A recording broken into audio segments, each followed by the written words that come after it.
Mga kaigsunan, aniya kita karon sa Evergreen Cemetery, usa sa bag-ong sementeryo dinhi sa siyudad sa Talisay. Aniya kini sa may SRP. Sakop kini siya sa Barangay San Roque. Ug makita ninyo nga limpyo kaayo nga sementeryo nya, class kaayo nya, daghan nya nalubog diri nya, mingaw pa, andi naagay ka parkingan. O makita ninyo mga kaigsunan o mga amigo nga pwede pagayong hawana dinhing dapita nya, daghan kayo tag maparkingan dinhi. Nya, maayo kayo pagkaplastada, maayo kayo pagkaplano kining moong sementeryo sa Evergreen. Mga amigo ug mga amiga, ania kita karon sa Barangay Tangke. Ania kita pasod sa St. Joseph Cemetery. Ug makita ninyo kung unsa ka higpit ang seguridad pasod ngadto sa maong sementeryo. Makita ninyo ang mga tanod sa Barangay Tangke ug usab ang mga sitituda ug usab ang atong mga kapulisan, no? Kung may mga problema, so pwede mo muduol nila dinhi. So inana niya, musuod ka ditong dapita, doa dito ang parkingan, pero dili jud ka kaingon nga kasuod dinhi sa mao nga sementeryo. Ang taod mag-interview ta sa mga namaligya ug mga buwak ug mga kanila labi na sad sa ato ang mga kapulisan. So mga amigo ug mga amiga, ani asa atong atubangan si PFC Gagati sa Philippine Army. Tatanungin natin siya mga kaibigan kung ano, kasi Tagalog siya mga kaibigan, tatanungin natin siya kung ano ang mga safety measures na gagawin ng mga Philippine Army natin dito. Sir Gagati, magandang umaga sa iyo. Magandang umaga po, sir. Sir, anong ginagawa niyo dito, sir? Ano yung mga safety measures ng Philippine Army dito sa cemetery? So, ini-implement namin yung mga bawal yung mga yung mga gamit, mga kontrabandong mga gamit, mga alak, yung mga bag. Ina-advise namin na pagkapasok kayo dito, wag na kayo magsuot o magdala ng mga backpack na malaking bag para iwas abala, kasi i-check namin yan isa-isa. Katulad kanina, meron kaming nakuha ang kutsilyo sa loob ng bag. Confiscate muna namin, tapos babalikan na lang nila. So expect nyo, sir, mamaya, sir, lalong dumadami yung mga tao? Sir, ang na-expect namin mamayang hapon, kasi medyo ngayon mainit-init na yung panahon. Baka mamayang hapon magdagsa yung mga tao ngayon. So, ganun, sir. So, yung mga bladed weapons, sir, talagang kinukumpis kayo? Oo, sir. Kinukumpis ka na. Kaya yung advice namin na kung maaari, wag na kayong magdala ng mga ganyang mga kontrabandong bagay, katulad ng mga lighter, gunting, kutsilyo, mga alak. Hanggat maaari, wag na po tayo. So, mga kaigsunan ako, mga amigo-miga, so maokitoy si PFC Gagati sa Philippine Army, and then nagpasalamat tayo na nandito yung Philippine Army at sa mga kasamahan niya para mag-guard dito sa atin sa ating cemetery dito sa St. Joseph Cemetery. Sir, maraming salamat, sir. Maraming salamat po. Yes. So, mga amigo, mga amiga, naakita karon sa usa ka sa stall sa mga buwak dinhi sa menteryo sa St. Joseph, ug atong pangutanon ang mismo ang tag-iya o atendera dinhi sa buwak kung tagapila ang presyo ug unsa ang ilang expected nga halin ikumpara sa niaging katuigan. Welcome, ma'am, sa Amigo TV 77. Ma'am, kasi nga na to? Wilfreda, sir. Wilfreda, ma'am Wilfreda, tagpila maning atong mga buwak diri, ma'am? Tag 100, 150, sir. 100, 150. Tag 30 nga baso. So dunay tag 30 nga baso, so affordable. Kumpara nimo ang presyo sa buwak sa niaging katuigan o last year o karon, unsa man ang presyo, maura gyapon o dunay diferensya gyud? Same ra gyud, sir. Basta kalkalag. So same ra gyapon nga, unsa man, same ka barato, same ka mahal? Same ka mahal. Same ka mahal, pero at least inyong gitagaan og paagi nga nagyapoy tag 30 pesos nga mada or mahalan na to sa ato ang mga minahal sa kinabuhi, di ba? Kay na may dili ka afford gyud og tag 100, 150. Ari ra sila sa tag 30. Bitaw, no? Kay labi nagdaghan kayo kag kanang mga kaparintihan nga imong duawon nga lubong, so dako-dako na gyud kayo ng 100 o 150 kung napo ka buok sa 150, di ba? 15 na. 15 na. So mao ka na magsuna ni dayon gani yung sono dool dinhi sa may Palawan naa dinhi ang buwak ka ni Ma'am Wilfreda nya, barato ra gid kayo ang iyahang mga buwak gikan sa 150, 100 and then ngadto 30 pesos. So ma'am, daghan kayong salamat ha sa information nga imong gihatag sa amo. Salamat. So mga amigo ug mga amiga, niya kita karon sa mga nanindahay og buwak ug usab og kandila dinhi sa duol sa sementeryo. Og ato sang pangutanog interviewon kung tagpila usab ang presyo sa ilahang mga kandila dining dapita. Kung nabay mga barato nga mga kandila, nga atong madanga to sa sud sa sementeryo. Sundi ko ninyo. So mga amigo ug mga amiga, ani kita karon sa usa sa stall diri nga namaligya og buwak og usab kandila. Nya atong pangutan-on og tagpila usab ang baligya o presyo niya sa mga kandila og mga buwak. Ma'am, maayong adlaw kanatong tanan, ma'am. May adlaw sad, sir. Good morning. Good morning ka. Kinsa atong pangan? Ako di si Christina Anubling, sir. Christina, so tawagan natin kag Tin, di ba?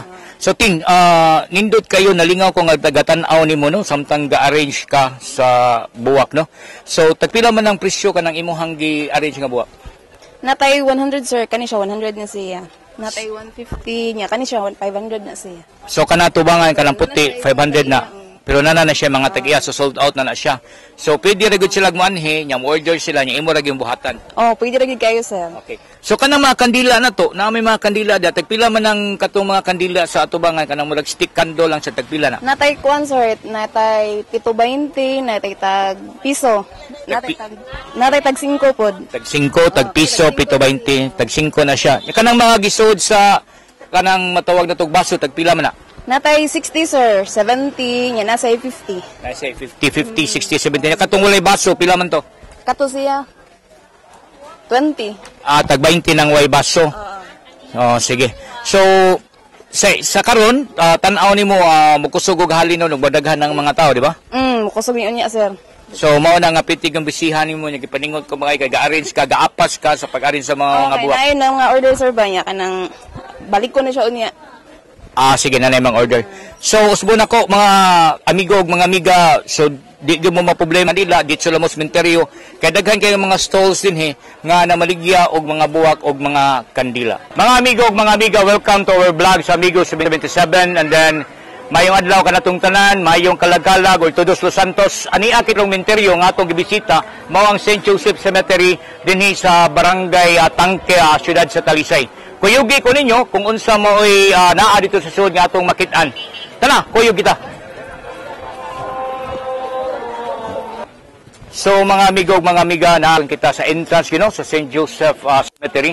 Sa maganiha dito, dunay army, dunay city tuda, dunay mga tanod sa Barangay Tangke nga nagbantay sa mong seguridad. Ug usab din makita ninyo nga dagdayong sud ato sa entrance, doon na say kapulisan nga nagbantay sa mong entrance ug exit, ug usab inubanan sa mga kaigsunan nato nga mga membro sa kahugpungan nga guardians.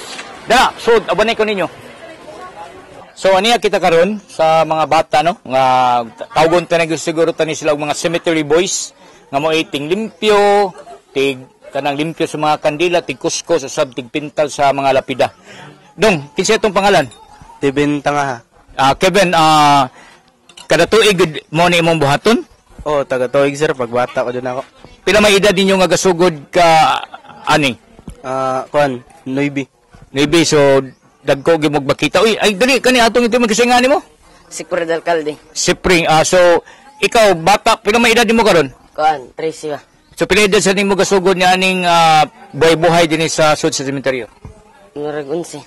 11. So ikaw noibi pasag ka. So pila edad nimo karon? 16. 16. So kumusta man pila may pangayo ninyo aning paglimpyo sa kaning pagkuskus sa mga kandila, paglimpyo? Og limpyo lang depende ra sa customer, pero pintal jud inani ang pangayo 100. So 100. So affordable gapon dana na littering sa lapida.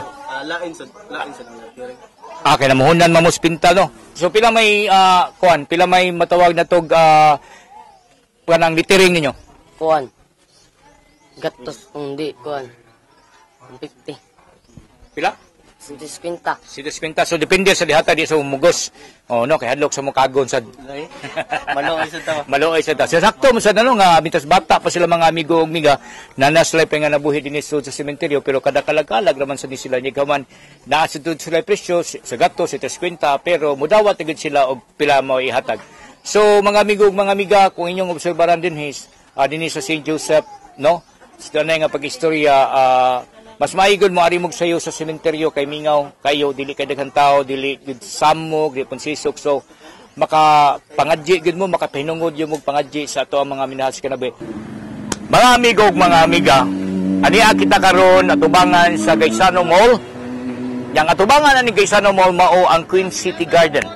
Usa ka inila kay nga sementeryo dinhi sa siyudad sa Subo. Tana mga amigo mga kuyugi ko ninyo, manood ta, tanaw na to dito. So mga amigo mga linanag kita sa sud, og makita ninyo no daghang piting daso kayo ang tao. Yan makita nyo ang dako kayo nga cross. And then aside na nagpahigayon karon og bisa. So ani asa ta dinhi mga amigo og biga kay naa sa diri ang usa sa mahal sa akong kinabuhi mao ang akong amahan dinhi mo'y gilubong.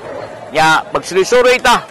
Kuyugi ko ninyo dinhi sa sud mangi atong actually dinhi dapita sa diay gilubong ang usa sa pinakasikat sa kayo actress sa unang kapanahonan nga mao si Claudia Zuber naa sa diri gilubong dinhi sa Queen City Memorial Garden.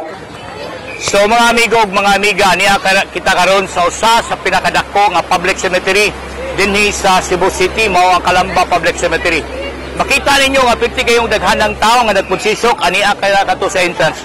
Busa mga amigo mga amiga, tara kuyog ta arita sa sud. Bali manong sa pagsilang aktang katusan sa kapatay. Yung sa bala. Ari sa mismo ay ulay makikita. Nag-aliro ang kalang anghel ay tulong. Lakit ang mga pangulo pumumpat sa buhay. Kaya, dapat sila tumbalan sa tuloy. Pagbusiba sa Diyos, pagbusiba. Amen.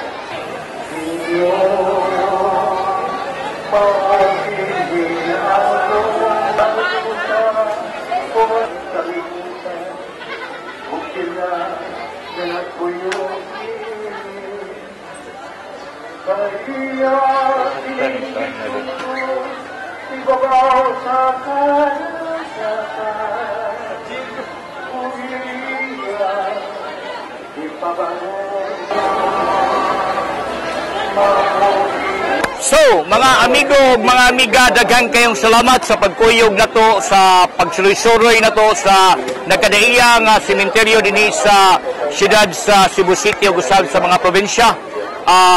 Kauban ako si amigo Rico ug si amigo Jobeth. Don't forget to subscribe, like, and share sa tuang vlog. Amigo TV 77. Huwag makita kita pag-usap. Daghang salamat ug bye-bye.